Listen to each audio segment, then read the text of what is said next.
If your welcome email isn't promotional, you've done it wrong. Incredibly powerful campaigns generate a lot of revenue, sometimes even more than half of the total email marketing revenue. We have a lot of customers who get maybe 70% of their revenue from email marketing from automation. Loyalty is like the next level of an email marketing program, right? Loyalty and email, right there together. Think of it as sort of like that next level up. The interesting thing about loyalty, since we're talking about it, is that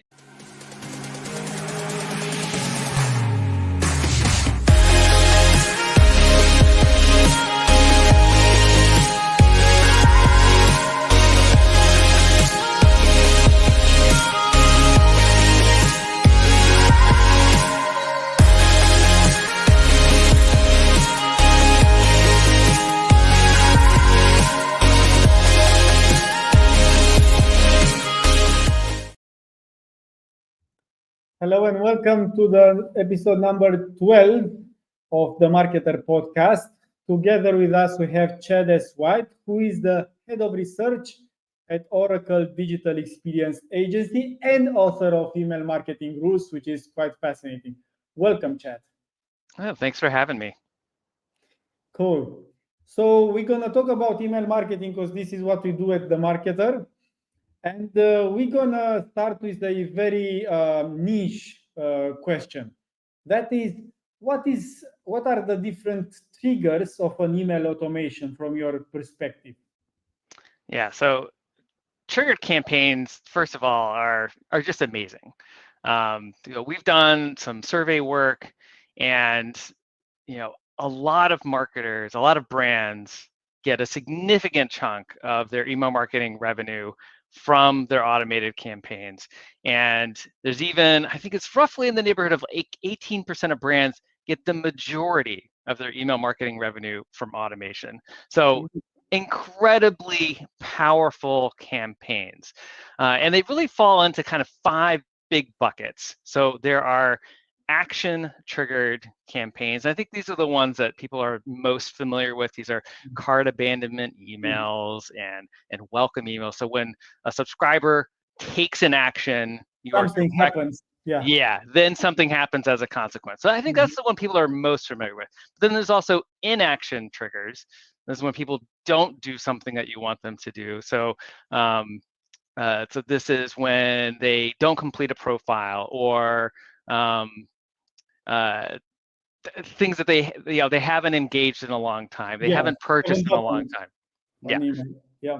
Right. So those are inaction triggers. And then there are date triggered campaigns. This is generally birthdays, anniversaries, product anniversaries, or customer anniversaries. So it is a date that is specific to the customer or to the subscriber. So those are the three. The first 3 are all about the subscriber, the customer, and what they're doing. The last 2 are not. So the next one is operation triggers. So this is stuff about the brand itself. So these are like shipping notifications, right? So the subscriber doesn't have any control over when something is shipped, right? The brand does. So when that happens, that email gets triggered out. Back in stock notification, same kind of thing, right? So subscribers don't have any visibility into that, no control, but the operations know when they have something back in stock, and then they trigger it out. So those are operations triggers. And the last one is the newest, and in some ways like kind of the coolest, but is the most niche, which is machine triggered emails. So this is when an internet connected device, an Internet of Things device, triggers an email based on something that has sensed or some sort of status condition change. So think about cars, because cars are now networked, but also think about things like water detectors. Think about alarm systems. What does it mean, water detector? Sorry. So a water detector is a device that you would put, say, in a basement or some place that was prone to perhaps flooding or leaking. And when water is detected, that alarm then goes off, and if it's connected to the internet, it can send you an email, can send you an SMS, can send you a push. SMS would be more appropriate. Yeah, it would. But so, but that is a great example, right? So I think maybe like cars are probably a better example, right? Because most of the time when cars are like they're experiencing something, it's not like dire urgent, right? Yeah. So it might be like, hey, it's time, like it's time for a checkup, or hey, we're detecting something is not quite right. We want to let you know. Obviously the more urgent ones are probably way more appropriate for SMS than email, but within the sphere of of automated campaigns, that's a good example. And so again, those are kind of cool, and I think we'll see more of those in the future.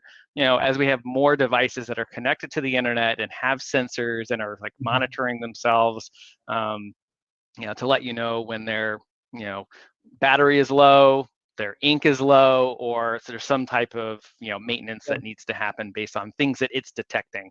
So those are the 5 different buckets, and there's an incredible amount of variety across all of those. We recently put together a checklist of over 110 different automations across those 5 buckets. So there's a lot that brands can do. Brands obviously shouldn't try to do everything. Some automations are very appropriate for retailers and others for service-oriented companies and B2B companies. So you need to make sure that you're always, Definitely. But let's go more specific. Could you share? Let's start with the first one, action triggered. We all think about cart abandonment or similar stuff, but share some insights regarding the results and the best practices. How can we do this better? We have a lot of customers who get maybe 70% of their revenue from email marketing from automations. So a small tweak in this area will have a high impact in revenue. Absolutely. And I think that I wish more people would recognize that. You're right. These are incredibly high performing campaigns. So any amount of A/B testing or incremental improvements that you make are giving you that bonus on top of an already high performing campaign. Unfortunately, in my experience, marketers spend a lot more time testing and trying to optimize like their broadcast campaigns, which are their lowest yielding campaigns. So I would love to see way more attention be given to automation, especially if you're a brand that that you're getting 20, 30, 40, 50% of your email marketing revenue from automation. I would encourage people well, first of all, you should find that out. What's that divide? And then take a hard look at how your team is spending its time. Is it spending, if you're getting half of your email marketing revenue from automation, are you allocating anywhere close to half your time to maintaining and optimizing these programs? Because, and I think this is absolutely critical, these are living, breathing campaigns. Like when we send a broadcast campaign, it is one and done, it's out the door, it has a limited lifespan, and then it is gone. And that is not the case with cart abandonment emails, with welcome campaigns. These keep trucking. And if you ignore them, then they break down, right? So in terms of making these things better, I think like the first stop is QA, regular QA. You should be looking at these things on, I think, at least a quarterly basis, and make sure that, all the wording is still, all the language that you're using is still appropriate, for your business, for the times in which we're operating. And we saw certainly a lot of people early in the pandemic reviewing the language of some of their automated emails and going, whoa, this doesn't sound good anymore. Let's change the wording, and like take some of the urgency out of it, some of the pressure out of it that we're adding in there with our wording. But then also make sure that all the links still work, that none of the image URLs really are broken. basic Yeah, QA. and plus inbox providers are constantly changing, their support for various code. They don't tell us. So, doing this sort of rendering checks is good. Looking at it in dark mode, looking at it for accessibility, all these things are good and not done, I think, nearly enough. And so that's stop number one. Is just make sure that nothing has broken. But then there are all kinds of opportunities to make these things even better, right? To add more personalization, or to optimize the timing, or probably, I think one of my favorite is like being smart about, should this be a series of emails? And if it is a series of emails, all right, what are the thresholds for people getting additional emails, right? So for instance, if I go and I put something in my cart that's worth $1 or worth a euro or what have you, should I be getting a cart abandonment email? Probably not, right? But there's a threshold at which I should absolutely get one. And there's a threshold at which I should absolutely get more than one, right? If I go and I put $10,000 worth of furniture in my cart and abandon it, I should Definitely. be getting a Let's series of take an example. Let's move away a little bit from the theory and take an example. Let's say I'm selling water bottles. And I put a water bottle in my basket. Let's say it's €30 or $30, a nice one with some kind of thermal regulation. Should I get, and how fast should I get a cart abandonment email? Yeah, certainly if that's like absolutely if that's your primary business, like if you are mostly selling water bottles, that I would say that let's assume I'm Stanley or a simple model. Yeah, so I think absolutely you should.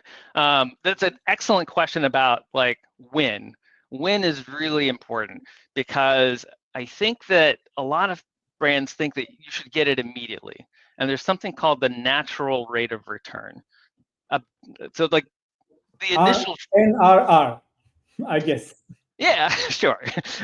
So I mean, the simple truth that you have to recognize here is that cart abandonment is incredibly normal, very natural part of the shopping process, right? I put something in my cart and maybe I'm comparison shopping, right? I'm looking at other sites or I'm talking to my spouse or Exactly. whomever, right? So If you don't mind me interrupting, maybe I didn't abandon it. It's just a process for me. I need to get approval from my spouse to buy that $30 cup, right?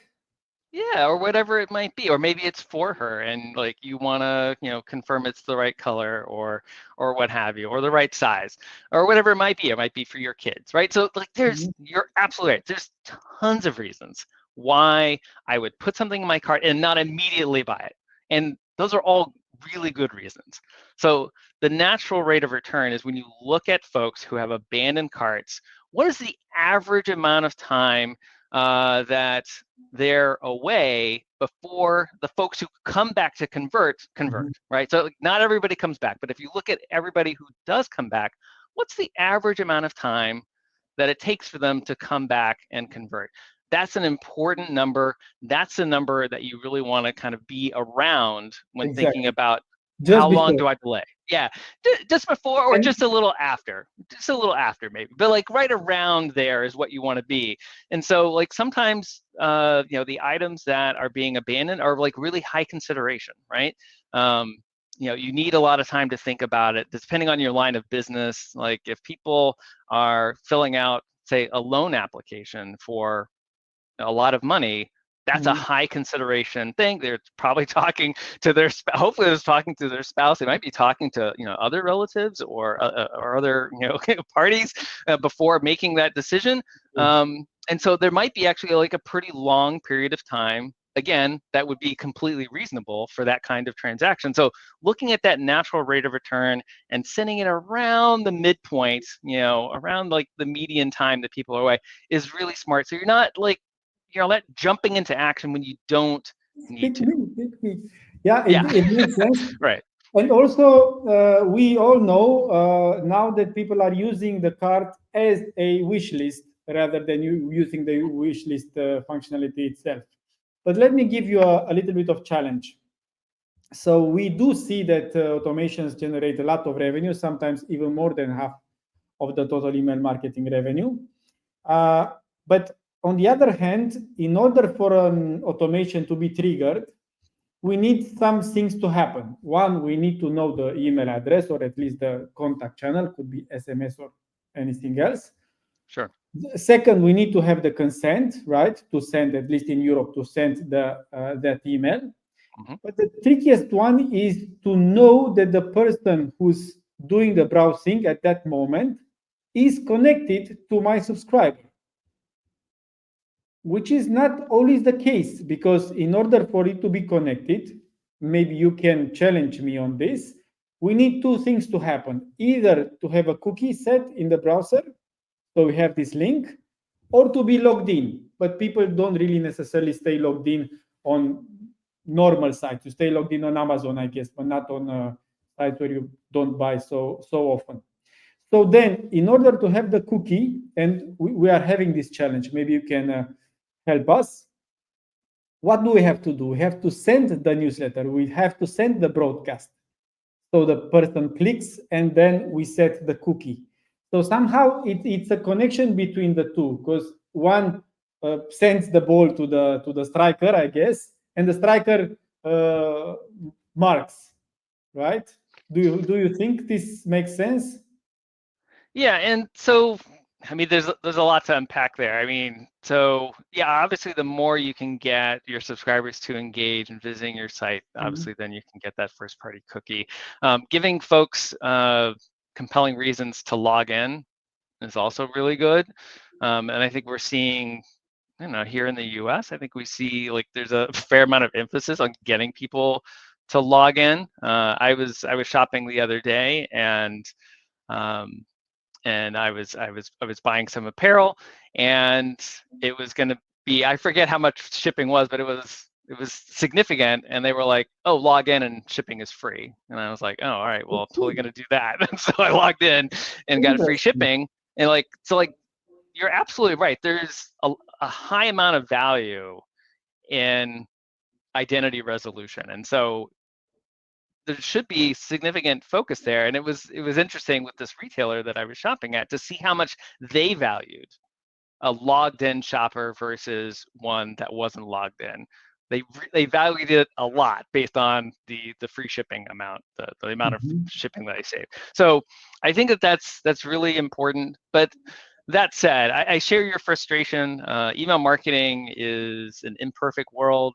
Obviously, opens are not very reliable anymore. Still really, really valuable, but not as reliable as they used to be. Thanks, Apple. But I feel like email marketing has, for a very long time, operated, well, probably since its inception, in this world of like imperfectness, right? Like there's lots of things about email marketing that Of course. don't work 100%, but are still working really, really well. And so I think, you know, being able to identify, you know, people to be able to, you know, to trigger campaigns to them to ensure that, you know, you have consent, you know, and that they're opted in. Is it perfect? No, but it's really, really good. And so, again, you definitely should be paying attention to that. I don't see, at least among our clients, we don't perceive that as like a Mhm. major flaw. I think that's part of the email marketing system at this point. I see. Here at the Marketer, we have our email marketing tool, email marketing service, which is embedded with a loyalty program. So there are a lot of benefits of having these two components within one tool. For example, for sending loyalty emails, like you buy one more T-shirt and you get to 500 points, or you get to gold level, and then you have some other benefits. Please share your ideas about this kind of emails, because we are having a little bit of a challenge here, because this kind of loyalty emails could be considered somehow commercial emails, like get an extra discount, or could be considered transactional emails. I'm just telling you how many points do you have. So Mm, this is a fine line to walk. yeah, I would argue that most loyalty program emails, I mean, the whole point of loyalty programs is is to generate, you know, more transactions, more conversions. So um, I would argue that pretty much everything you would do within a loyalty program would be not transactional, would actually be promotional. I know we sometimes have the same argument with welcome emails, or with Hmm.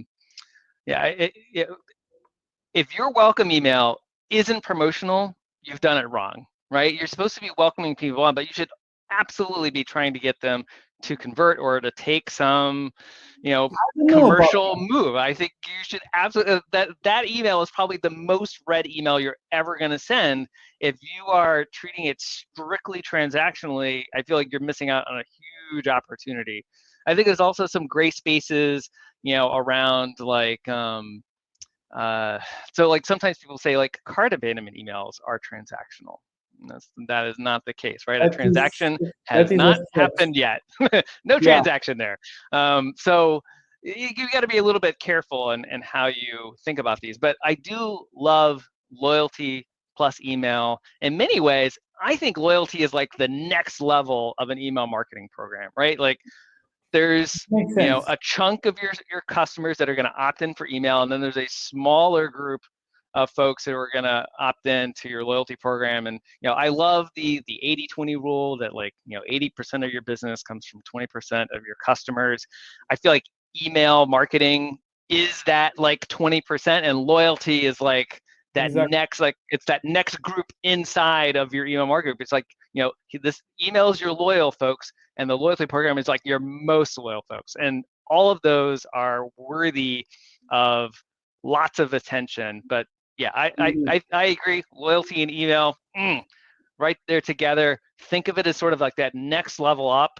All kinds of opportunities. The interesting thing about loyalty, since we're talking about it, is that and you mentioned like the sort of like transaction for points, and that's absolutely, I think, pretty core to most loyalty programs. But one of the things that we're finding here at Oracle is that there's been like a bit of a shift away from that sort of like spend for points, and it's been more of a shift towards sort of engagement based Mhm. programs. So brands like Nike and a bunch of other brands, they want you to engage with the brand Sleep Number. They want you to engage with, how are with surveys about like how you're sleeping and what you do to get a good night's sleep, or you know, With take, food, yeah. yeah, or like to take the Nike example, like how often are you running, or what kinds of routines do you do, what kinds of stretches do you do, like, and like engaging with the brand on the sort of information, education, community level.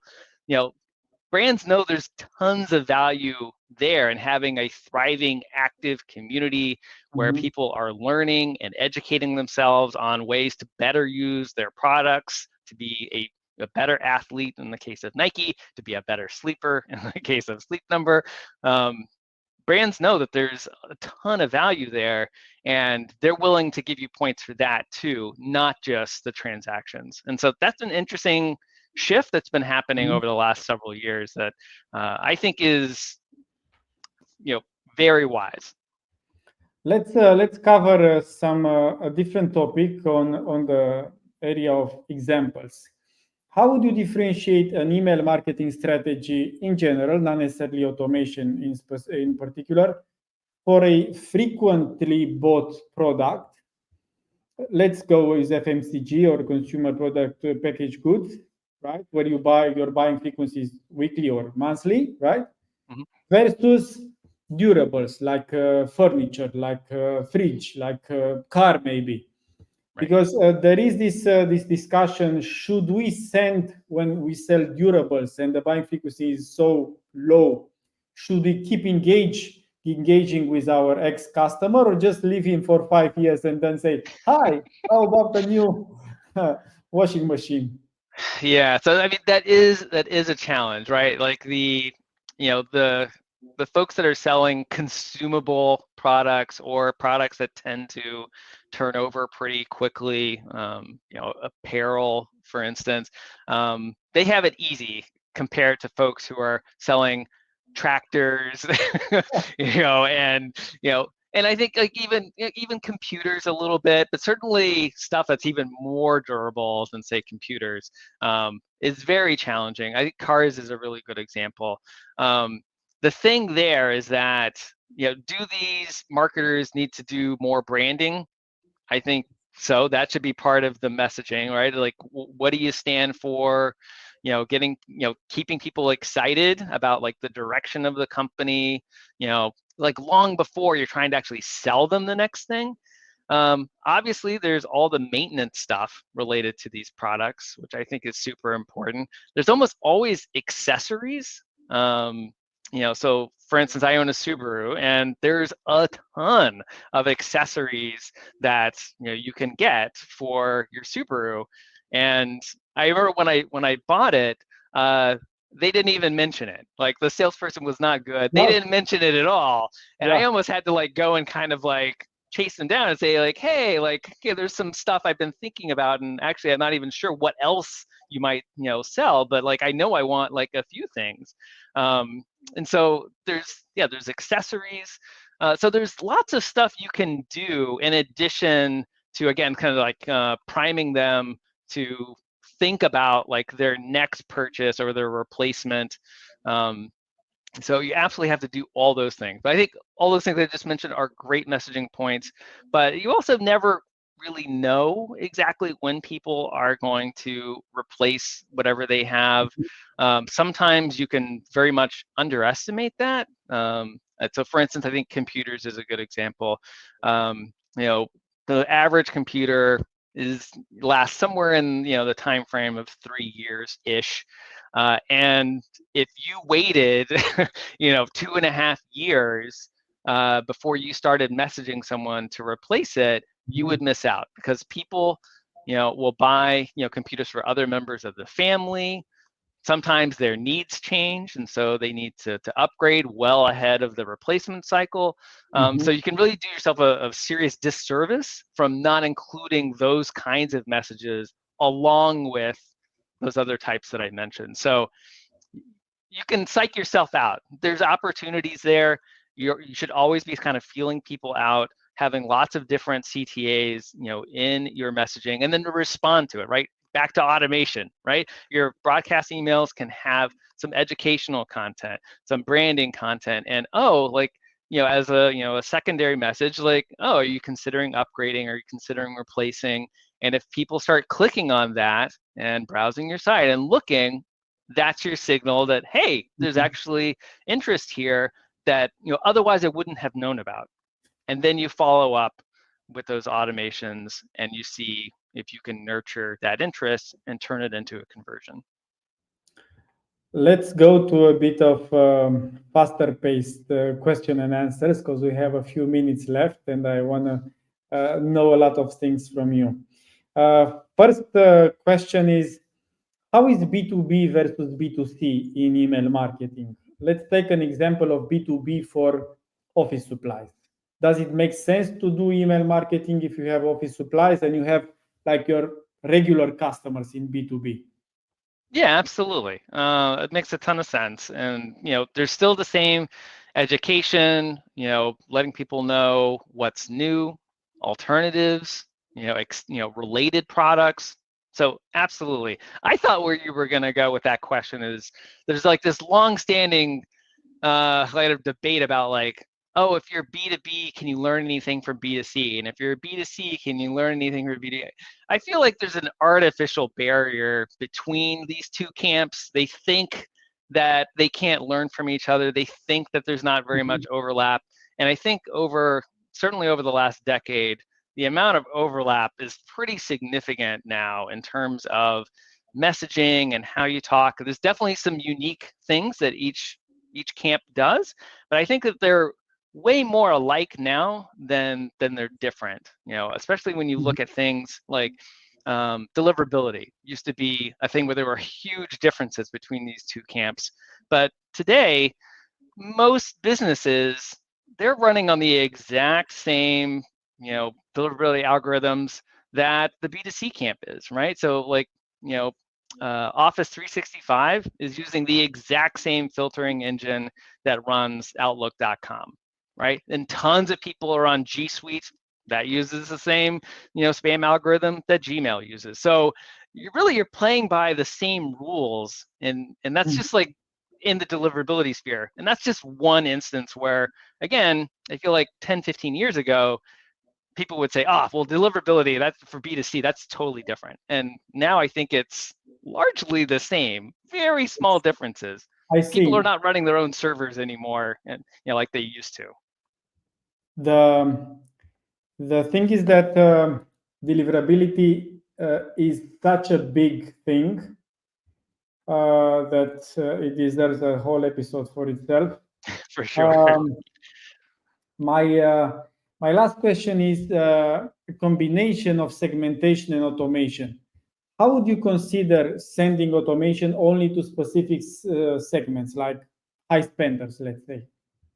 Yeah, I think when I talked about different ways that you could refine your automations, I talked about doing QA, doing A/B testing. I think looking at more and more targeted campaigns is sort of like the opposite of like the expanding things into series. You can get more targeted. There are absolutely personas and groups, segments within your audience who behave very differently, and so you would have a different browse abandonment message, for Just instance, give that me you an could. example to finish up our interview. Sure. So for instance, let's just say your full price shoppers versus discount shoppers, right? There are Yeah, some people who love a discount; they just gotta have it, and there's I some people, yeah, and there's some people who don't. Like they see discounts as bad. Like they don't want things that are discounted. I find that to be a little bit want to odd get to personally. that level. I'm not at that Yeah, level. but there's absolutely a significant part of your audience who likes to buy things full price. Having a different message, a different cart abandonment message for those people, a different browse abandonment message for those people is very smart. Because you could think that you're motivating them by having some discounting message, in there, and it could be turning them off. So that's just one example of how you could do greater segmentation within your automation to make sure that you're using the kinds of messaging that is going to most connect with that shopper. That sounds amazing. Thank you. Thank you for all these insights that you shared. Just in the end, let our audience know where they can reach out to you. Yeah, sure. So you can find me at emailmarketingrules.com. You can also find me on LinkedIn at Chad S. White. And certainly would encourage you to check out, Oracle Digital Experience Agency. Again, we're a full service agency inside of Oracle. We'd love to help you out. And we have tons and tons of resources. I mentioned that automation checklist. Love for you to check that out. You can find that at go.oracle.com/marketing-checklists. It's there along with several other checklists that we think you would also really enjoy. Thank you for sharing that. I for sure will download it and see what insights you have there. Thank you and all the best. Thanks, Chad. Thank you. Thanks for having me.